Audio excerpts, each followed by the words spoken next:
This video is how to read your account information on the Robinhood app.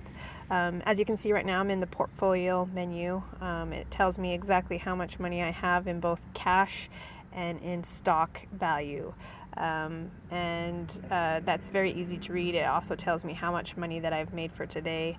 I can look at how much money I've made for the week and for the month and over the last 3 months and over the last year. Obviously I haven't done it for a full year, so it kind of has that zero line there for the last 6 months that I wasn't in Robinhood. And then obviously it shows you how much I've made overall, so close to $400 as of right now. But if I wanted to know more about my account information, such as like my buying power, amount that's available for withdrawal, how much I have in cash, then I need to go to this menu over here on the top left hand side, and then in between the free stocks on my account and banking is the account right there. And so I tap on that, and there I can see at the very top is my account number that hopefully I'll have blurred out for security reasons. And then my portfolio value, which had in that portfolio screen, it tells me how much that I have, how much assets I have in stocks and how much I have in cash. So you can see that most of mine obviously are in stocks, but I do have some available in cash. However, if you look down here at my buying power, it's only 205, but my cash is 230.30, and that is because I have stocks that I have pending orders on, and so I can't use that money for anything else because it's dedicated to buying that stock until I cancel it.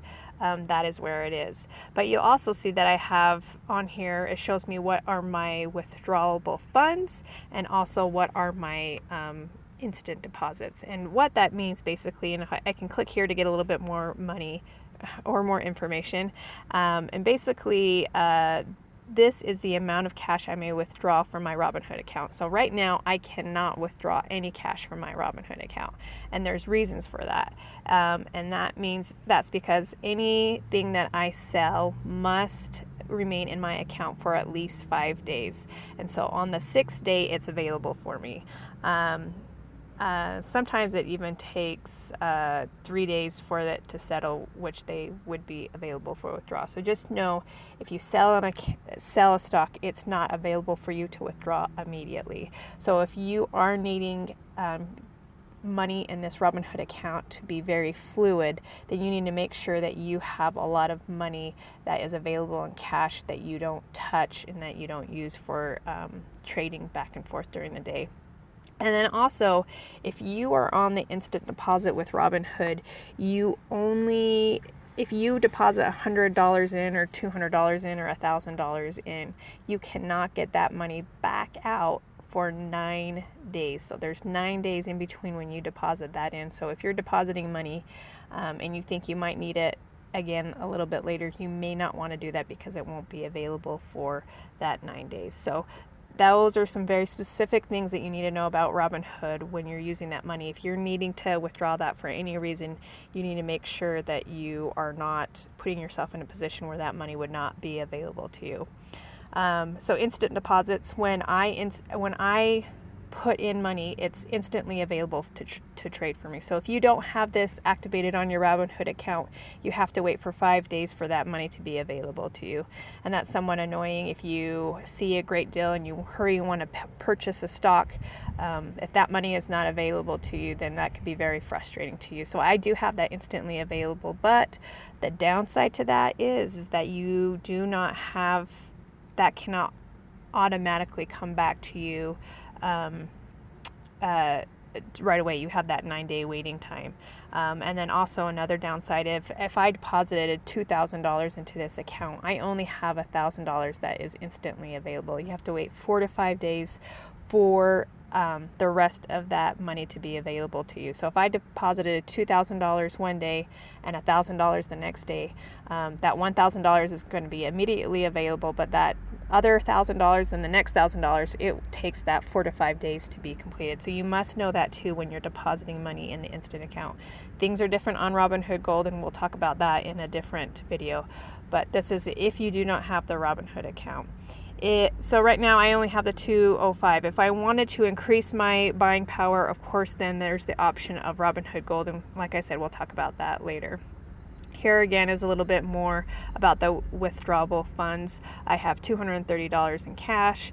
There's 205 in the instant deposit that's still pending, and then pending orders of 228.25. So I do not have any money that I could take.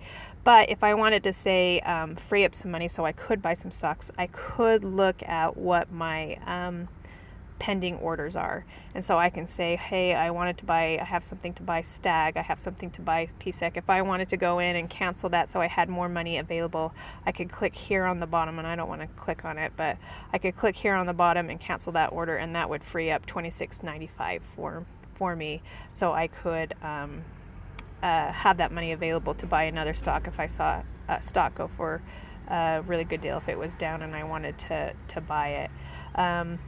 So also, if I wanted to withdraw funds, if I did have funds available to withdraw and I don't, I can click on this withdraw funds, and I could say which money that I want to, how much money. If I wanted to put $100 in my Zions Bank, or if I wanted to change it to my Utah Community Credit Union, I could add those funds. But as you can see right here on the right hand side, I don't have any money available to transfer into that account. But that is how I would do that.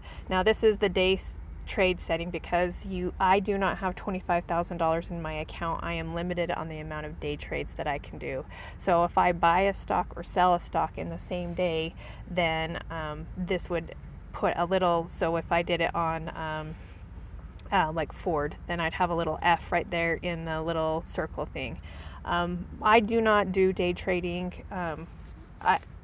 I'm not smart enough to do it. I know there's ways to do it, but I don't do it. I do some swing trading, and sometimes that does result in trading on the same day. And so even if you buy a stock or sell it twice or something, then that is going to count as 2 strikes against you on that, and then it gets locked up and you can't do any in the same day at that time. Sometimes I have stop loss sells or stop loss on my stocks that are coming down, and then I want to buy them at the bottom after they, which I think, or when they're at the bottom, and I'll buy them, and that will count as a day trade if that happens all in the same day.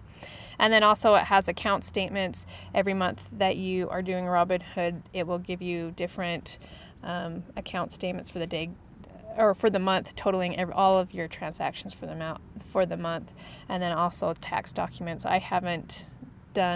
I started in the end of last year, and I didn't do any trades at that time. So I don't have any tax documents, but in February, this is where my tax documents would be. So that's how you work your account screen in your Robinhood app. If you have any questions on how to do anything, or if anything wasn't clear, feel free to leave a question or make a comment